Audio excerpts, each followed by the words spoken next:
하나님의 말씀은 신약성경 요한복음 20장 19절로 23절입니다.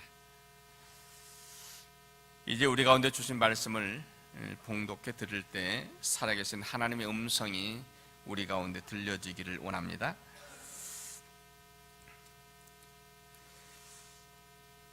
이날 곧 안식 후 첫날 저녁 때에 제자들이 유대인들을 두려워하여 모인 곳에 문들을 닫았더니 예수께서 오사 가운데 서서 이르시되 너희에게 평강이 있을지어다.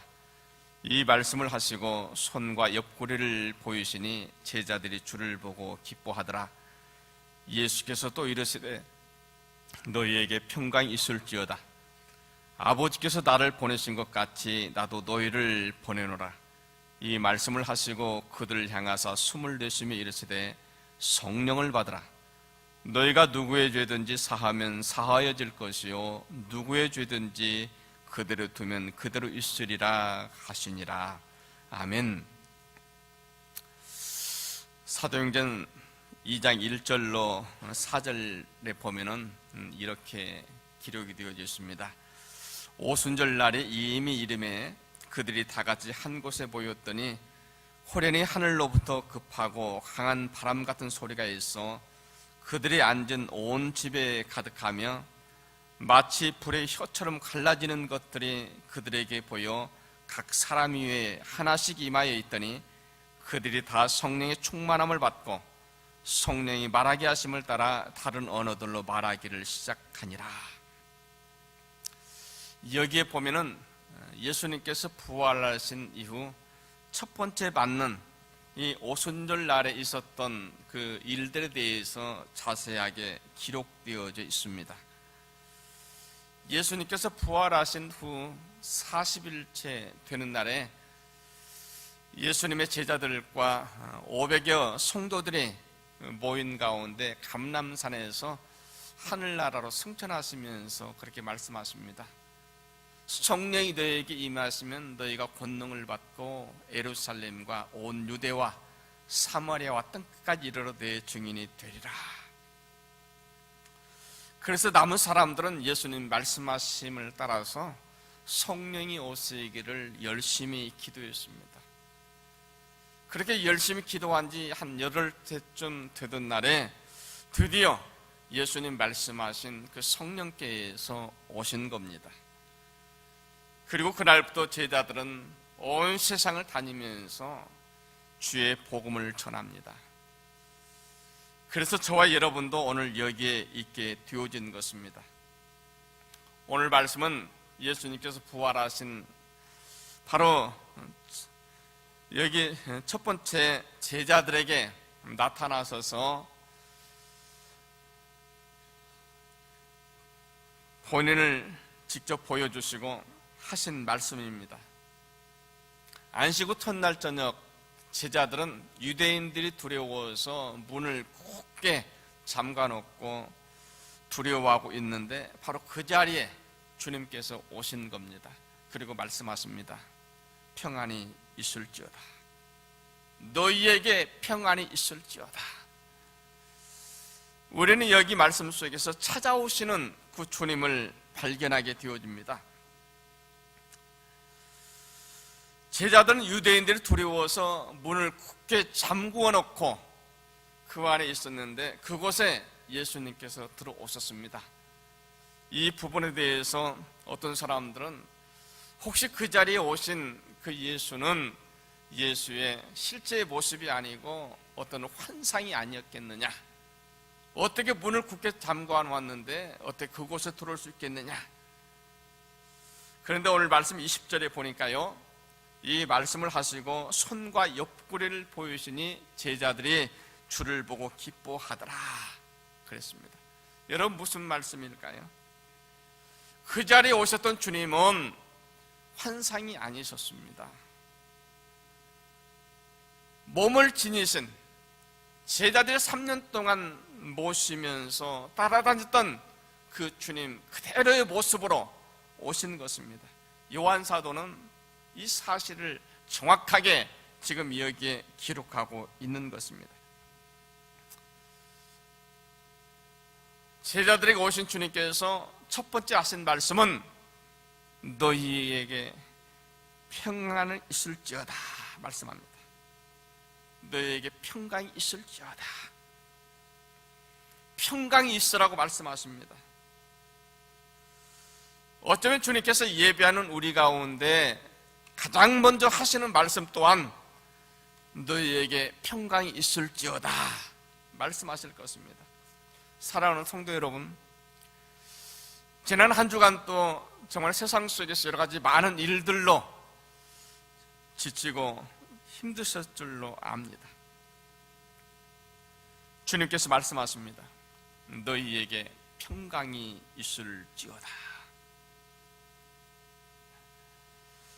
주님께서 말씀하시는 주의 평강이 오늘 예배하는 우리 모두에게 함께 임할 수 있기를 소원합니다. 우리는 세상 사람들과 어울려 살면서 크고 작은 많은 일들을 겪으면서 생활합니다. 그래서 때로는 우리에게 다가오는 수많은 그 문제들 앞에서 염려하고 근심하고 오늘 말씀에 기록되어진 것처럼 때로는 두려워하기도 합니다. 그렇다고 해서 이 세상 가운데에서는 그 어디에서도 우리에게 확실한 어떤 대답을 주지는 않습니다. 어떤 문제가 조금 이제 풀려졌다 싶으면은 생각지 않는 곳에서 또 다른 문제들이 불거져 나오기도 합니다. 그런가 하면은 내가 가장 믿었던 그 사람으로부터 때로는 배신을 당하기도 합니다. 그래서 세상에서는 믿을 사람이 아무도 없다고 그렇게 말을 합니다. 지난주에 서울시 교육감 후보에 입후보였던 한 분에 대해서 말씀드렸잖아요. 그분은 말씀드렸던 것처럼 그 누구보다도 당선이 가장 확실시됐던 사람이었어요. 그런데 결과는 낙선이었습니다. 16년 전에 헤어졌던 어린 딸, 그 딸아이가 인터넷에 올린 편지 한 장이 결국 문제가 되어져서 그 오랫동안 준비하고 평생 동안 꿈꿔왔던 그 모든 것이 한순간에 무너져 버렸습니다. 어찌 꿈에라도 이런 일이 있을 거라고 생각했겠습니까? 그런데 이것이 바로 저와 여러분이 살고 있는 이 세상입니다. 들려준 소식에 의하면요, 지금 검찰 수색을 피해서 숨어있던 전세목그룹 회장 유병헌 씨가 지난 주간에 주한 캐나다 대사관에 망명 신청을 했다가 거절당했다고 하는 소식을 들었습니다. 밴쿠버에 가보면은 예전에 YMCA에서 운영하던 청소년 수련장이 있습니다. 저도 그곳을 여러 번 가봤는데요, 정말 아주 좋은 장소예요. 그렇게 아름다울 수가 없습니다. 그곳에 그 수련장을 세모그룹에서 몇 년 전에 사들였습니다. 아마 어쩌면 이 사람은 오래전부터 그것을 생각했을지 모르겠습니다. 나중에 여의치 않으면 아마 밴쿠버에 와서 남은 여생을 편안하게 보내보겠다고. 그런데 그 모든 것이 다 물거품이 되었습니다. 돈이 있다고 해서 되는 게 아니에요. 지금 내가 무슨 권력이 있다고 해서 그 권력이 평생 동안 나를 보장해 주는 게 아닙니다. 이 세상의 그 어떤 것도 나를 영원히 편안하게 보장해 주지 않습니다. 그런데 주님께서 우리에게 주시는 평안함은 다릅니다. 주님께서 우리에게 주시는 평안함은 우리가 어떤 형편에 처하든지 어떤 환경에 있든지 간에 우리가 염려하지 않아도 됩니다. 이것이 바로 주님께서 우리에게 주시는 평안함입니다. 부활하신 주님께서 바로 그 평안함을 우리에게 주시는 거예요. 너에게 평강이 있을지어다. 두려워서 떠는 제자들에게 가장 먼저 하신 말씀이 바로 너에게 평강이 있을지어다 말씀하는 겁니다. 그래서 오늘 예배하는 우리에게도 주님께서 그렇게 원하시고 주시고자 하셨던 주의 참된 평안함이 우리 가운데 가득히 임할 수 있기를 원합니다. 여러분, 걱정하지 마십시오. 염려하지 마십시오. 모든 것은 주님께 맡기고 오직 주께 의지할 수 있길 원합니다. 그리고 주께서 주시는 평강으로 우리에게 주어진 삶을 기뻐하며 감사하며 즐거워하며 사실 수 있길 원합니다. 그리고 오늘 말씀 21절 22절에 보면은 예수께서 또 너희에게 이르시되 너희에게 평강이 있을지어다. 아버지께서 나를 보내신 것 같이 나도 너희를 보내노라. 이 말씀을 하시고 그들을 향하사 숨을 내쉬며 이르시되 성령을 받으라 말씀합니다. 주님께서 다시 한번 너희에게 평강이 있을지어다 말씀합니다. 19절에서 말씀하시는 그 평강, 19절에서도 너희에게 평강이 있을지어다 말씀하잖아요. 그런데 19절에 말씀하시는 평강은 정말 두려워하는 그 제자들에게 그 두려움을 없게 하고 또 부활한 자신을 직접 보여주시면서 제자들을 위로하는 평강이었다고 한다면, 지금 여기 말씀하는 21절의 평강은 앞으로 이제 제자들이 밖에 나가서 복음을 전하면서 겪게 되는 여러 가지 환난과 권고에 대해서 초연하게 대처할 수 있는 그런 용기와 희망을 주시려는 의도 가운데 주시는 평안함입니다.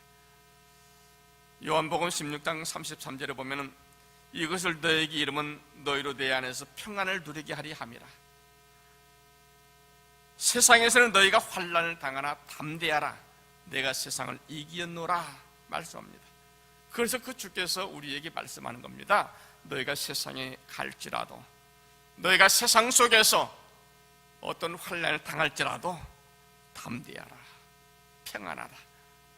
그래서 너에게 평강이 있을지어다 말씀하는 거예요. 제자들에게 평강이 있으라 말씀하신 주님께서 아버지께서 나를 보내신 것처럼 나도 너희를 보내노라 그랬습니다. 평강을 전하기 위해서 우리에게 오신 주님께서 이제 우리에게 세상 속에 나가서 주의 평강을 전하라고 말씀하는 겁니다. 여러분, 우리는 주의 평강을 위해서 부르심을 받은 사람이에요. 이걸 아셔야 됩니다. 그래서 이제 우리도 세상 속에 나가서 주의 평강을 전해야 됩니다. 여러분, 과연 주께서 우리에게 주시는 평안함이 있습니까?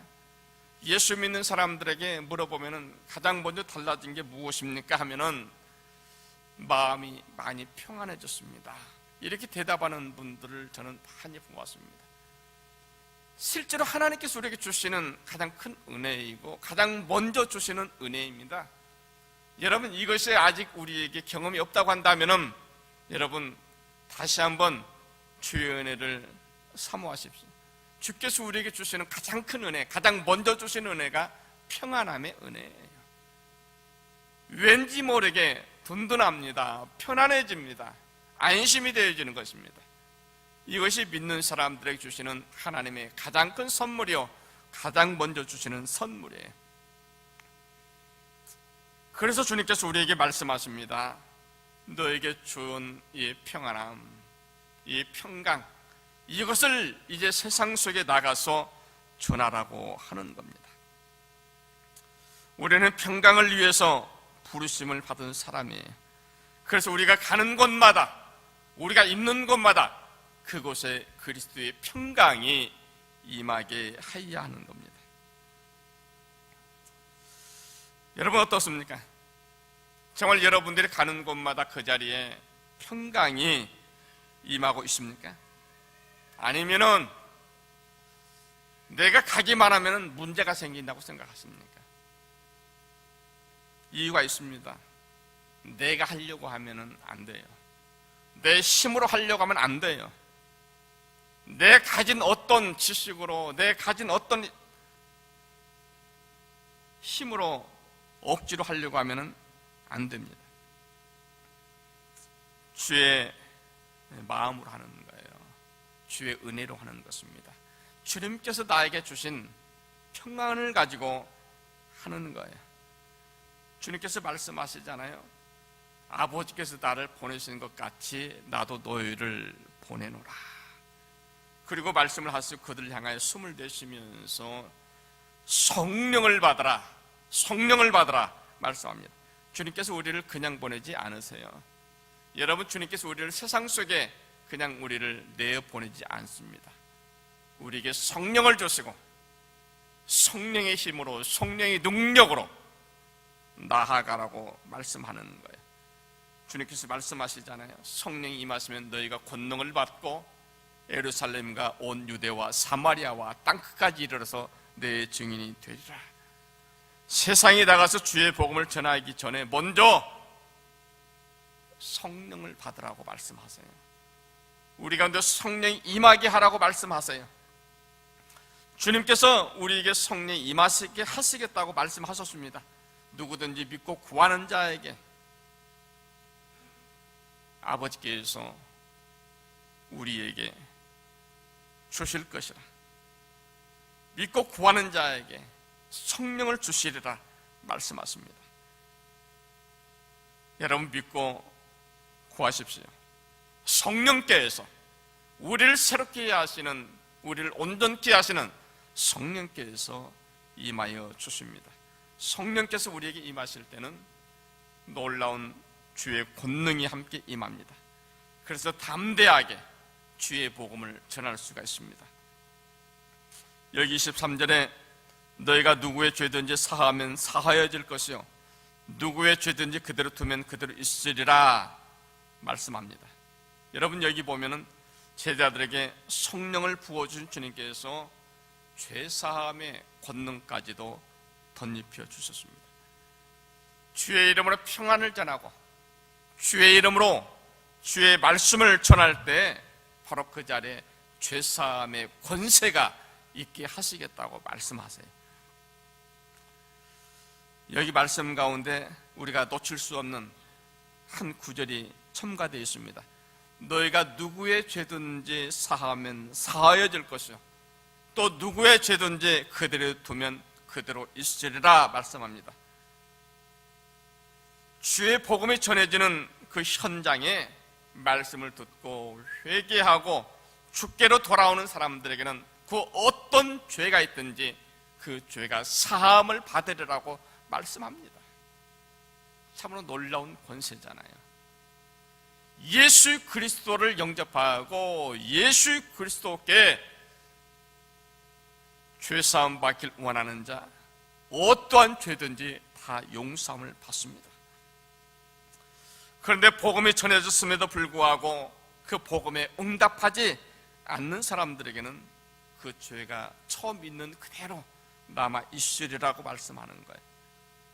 그래서 사도 바울은 고린도전서 9장 16절에서 만일 우리가 복음을 증거하지 않으므로 사람들이 죄 가운데 죽어간다면 그 책임은 바로 우리에게 있을 거라고 하는 겁니다. 그래서 성령 안에 살아가는 사람들은 복음을 열심히 전해야 됩니다. 여러분, 우리 가슴 속에 항상 누군가에게 복음을 전할 준비가 되어 있어야 됩니다. 사람들이 듣든지 아니 듣든지 복음 전해지는 것이 멈추어지게 해서는 안 돼요. 만약 내가 복음을 전하지 않음으로 인하여서 복음을 듣지 못하고 회개하지 못하고 죽어가는 사람이 있다고 한다면 그 책임을 우리에게 물으신다고 말씀하세요. 그래서 주께서 우리에게 말씀하시는 겁니다. 아버지께서 나를 보내시는 것 같이 나도 너희를 보내노라.